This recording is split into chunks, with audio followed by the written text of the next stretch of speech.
Now joining us, we've got two great guests for you guys, Michael Pollack and Adam Eichen. Michael Pollack is a rabbi who has organized the March on Harrisburg. He's going to tell us all about that in a second. And Adam is a quick repeat customer. We had him on the show, I think, last week.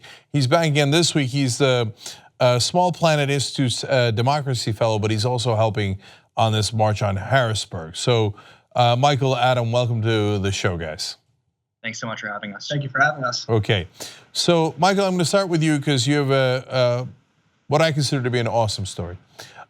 So you go to help the Democrats as an intern. Where did you go specifically, and then what happened next? They sent me into the finance department, which is a code word for fundraising. And my job in that department was essentially to facilitate relationships between large donors and the Democratic Party. And this was the summer of 2009 when Democrats had the House, the Senate, the White House. And I'd grown up thinking, when this moment arrives, we will all be sitting around the campfire singing Kumbaya. But that is not what happened. And that summer in the DNC, that was when the Affordable Care Act was being written.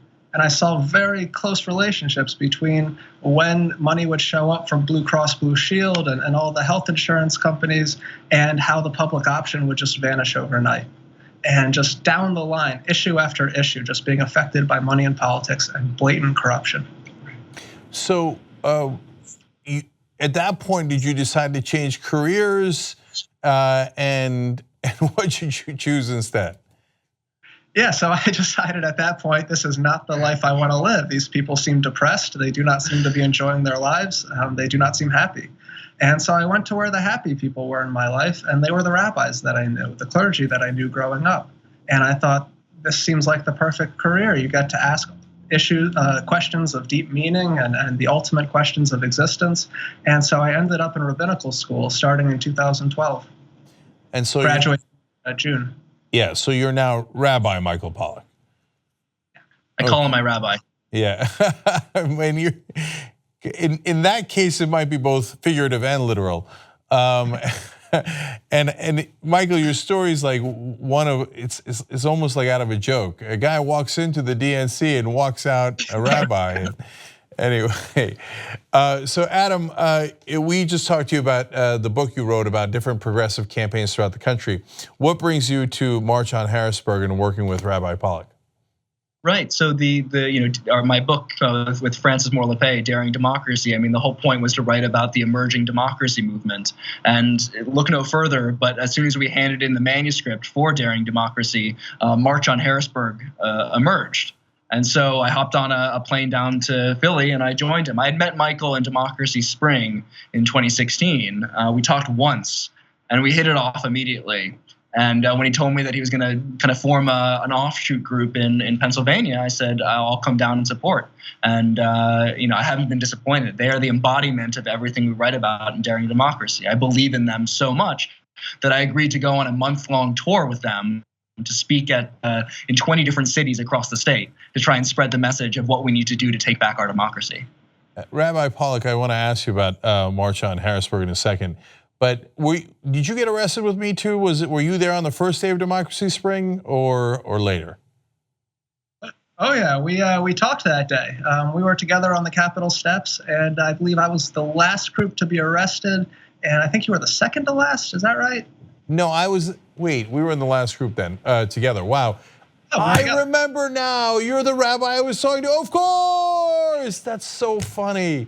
But look, that's why I love Democracy Spring, and I love all the actions that you guys are taking, because you never know what blooms out of that. And now Michael's been arrested many times since. So I'm going to read, before we get to March on Harrisburg, this is one of my favorite descriptions of a person ever. Michael's hobbies include convincing politicians to not be corrupt, long marches through the Pennsylvania countryside, and sitting down in inconvenient places in the state capitol. That's just phenomenal. Summarizes him well. If I'm a good friend of his, I can say that's an accurate description. Okay, all right. So just for the people who don't know, what is the March on Harrisburg, Michael? So March on Harrisburg, our long-term goal is to get Pennsylvania from the 45th most corrupt state in the union into the top 10 within a decade. And to do that, we made a list of about 20 to 25 bills that we need to pass. There's a lot wrong with Pennsylvania democracy. And to pass these bills, we do three main things. We lobby, we march, and we do nonviolent civil disobedience. We've run 2 campaigns since January 2017. We have lobbied 240 of our 253 legislators. We've marched a combined 141 miles, and we have done 42 acts of nonviolent civil disobedience. I'm sorry, 8 acts of nonviolent civil disobedience, resulting in 42 arrests. So, and I see the different campaigns you did. May 2017, you marched from Philly to Harrisburg, 28 people were arrested. November 2017, Lancaster to Harrisburg, more arrests, etc. And this is all following the Martin Luther King model, obviously, of nonviolent civil disobedience to get attention. And this is a civil right that affects all of us because they've basically taken our democracy away from us. So what's the next march, if there is one? We're actually not marching anytime soon, but I do want to say that we're not trying to get attention through our nonviolent actions. We're trying to get a human response.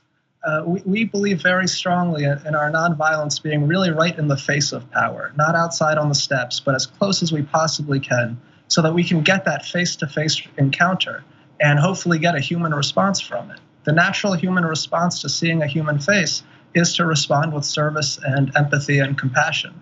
And so we really try to force that encounter.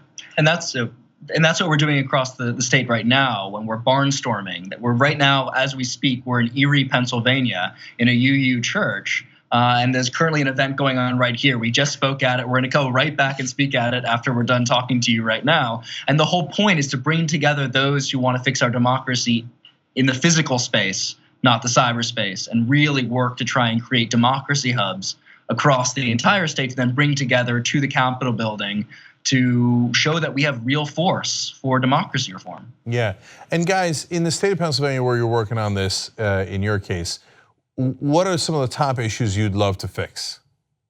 So our first bill is the gift ban. Right now in Pennsylvania, you can legally gift anything to a state legislator. Brand new cars, cash is legal. Super Bowl gifts, tickets, Beyonce tickets, everything, endless whining and dining.